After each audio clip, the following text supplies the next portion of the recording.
Maybe I was going to say, oh, well, you haven't been dating her that long or whatever.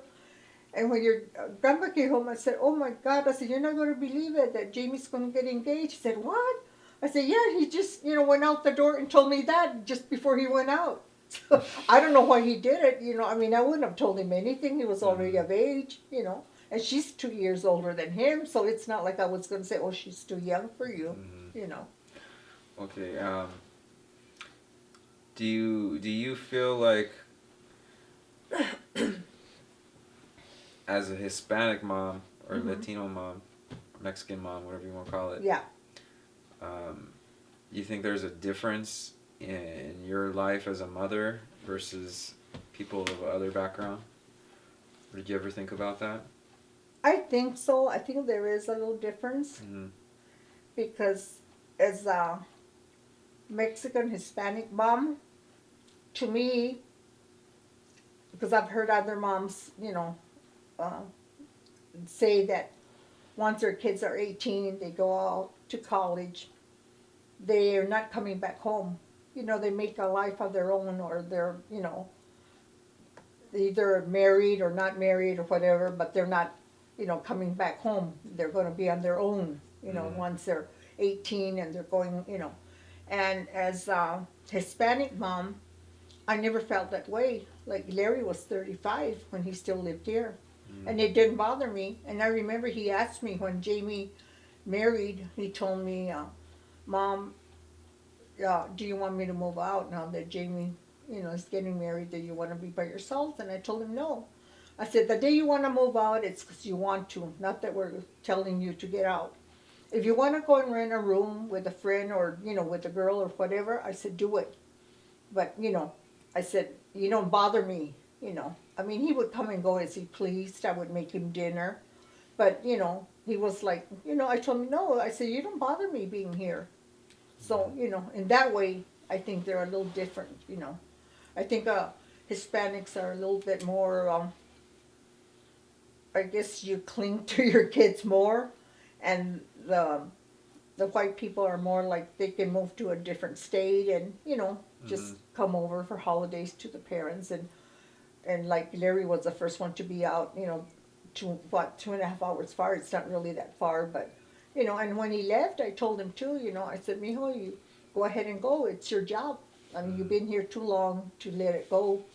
And right now he's got 27 years already in the base. So Yeah. I told him you can't lose that. I said, go ahead and move over there. That's fine. I'm not going to say, oh no, stay here. If all of them wanted to go out of state, that would be fine. It would never put a stop to it.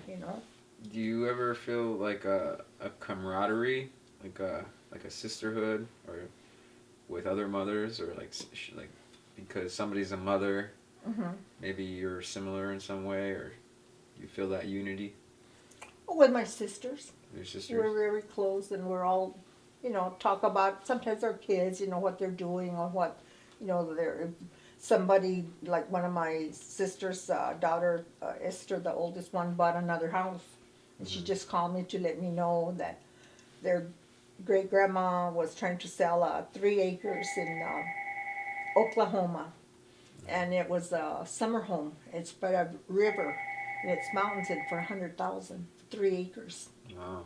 So I told her, oh, good for her. I said, she deserves it.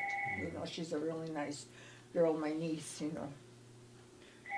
Do you when you talked about a bit about your mom, Hmm. and then you've talked about yourself as a mom. Do you think there are certain qualities that you learned from your mom that you tried to pass down to your kids, or do you think you were a similar kind of mom or a different kind of mom in certain ways? I think I'm very similar to my mom in a lot of ways. Like I tell you, I mean, my mom never butted into our, you know, with me and Uni, telling us, how to raise your family and this and that. And I think we learned from her, how to be a good mom, how to be affectionate with her kids. Mm. Like my mom was always the type to be, we would hug her and kiss her. My dad was the same way.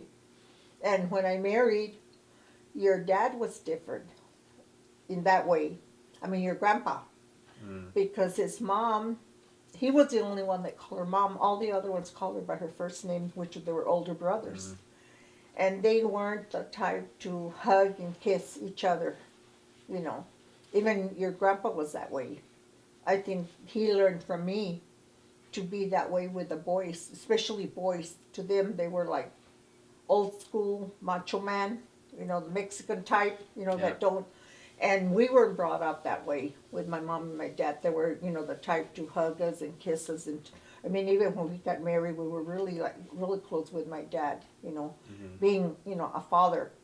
And with my mom, the same thing. And she was like, and I learned that being that way, you know, like my mom.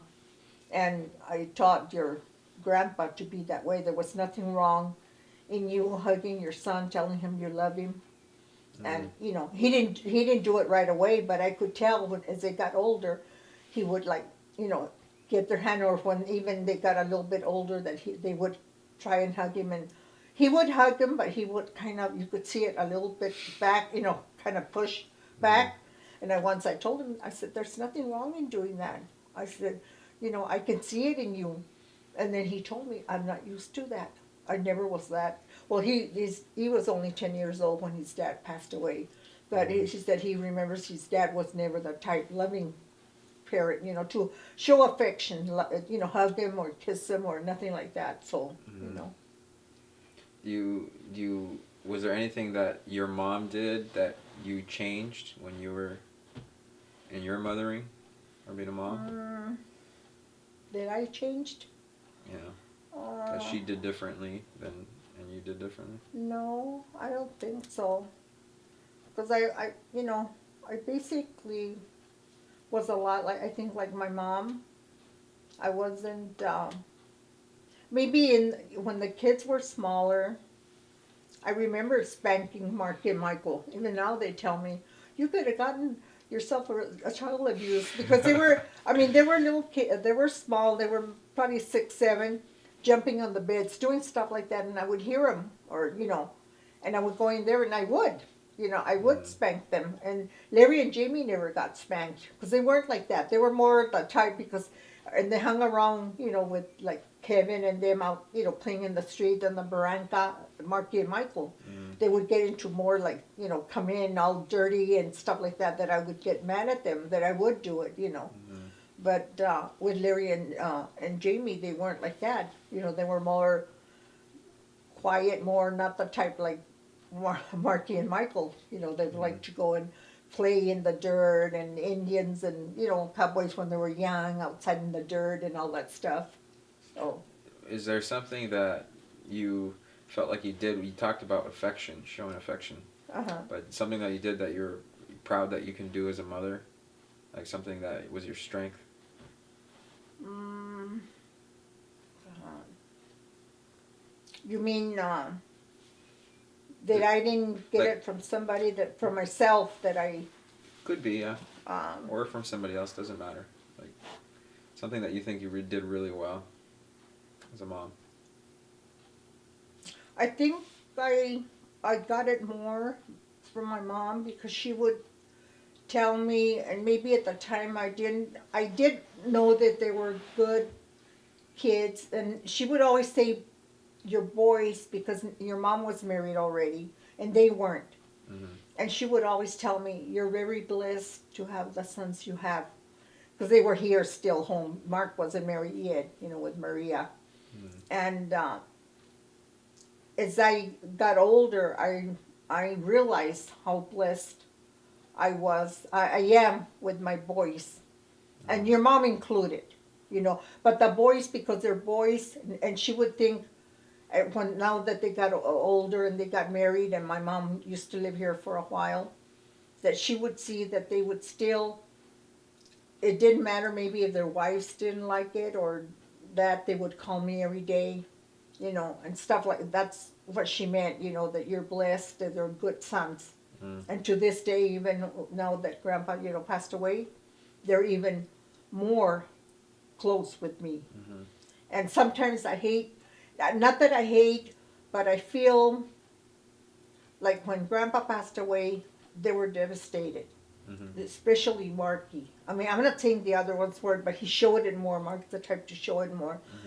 And him and Jamie, to this day, they go just. Jamie, I know, goes every day to the cemetery. And one day, Olga, his mother-in-law, told me about maybe 3 years ago, because Grandpa's been gone 5 years, and she told me, "Don't you think it's time for you to tell Jamie?" I never told Jamie because I know maybe he wouldn't like it, but she told me, "Don't you think it's time for you to tell Jamie not to be going every day to the cemetery? You know, because I know that Patty tells me he goes, you know, after work or in lunch hour he would go over there." And I told her I could never do that. I said, because he feels like, I guess he's closer with Grandpa when he goes or talks to him or whatever he, you know, he feels. I said, I think I would hurt his feelings if I would ever bring it up. Me as his mother and the wife of my husband, to come and tell him, "Oh, you shouldn't be going anymore. You're making it harder on yourself." I could never do it. I told her that. And I never told Jamie because I wouldn't want him to get, you know, like say something to her or, you know, but in that way, and what I think sometimes that they're so close that in a way, how do I say it? Not that I don't wish they were that way with me, but kind of in another way, because I feel the day I'm gone, they're gonna, I know what they're gonna go through because I saw it with their dad. You know what I mean? That they're gonna be real hurt, you know, the day I pass. And I mean, that's only natural, like you say, I mean, we're all gonna die, and as we get older, there's more of a chance, you know, you're gonna get sick or whatever, you know.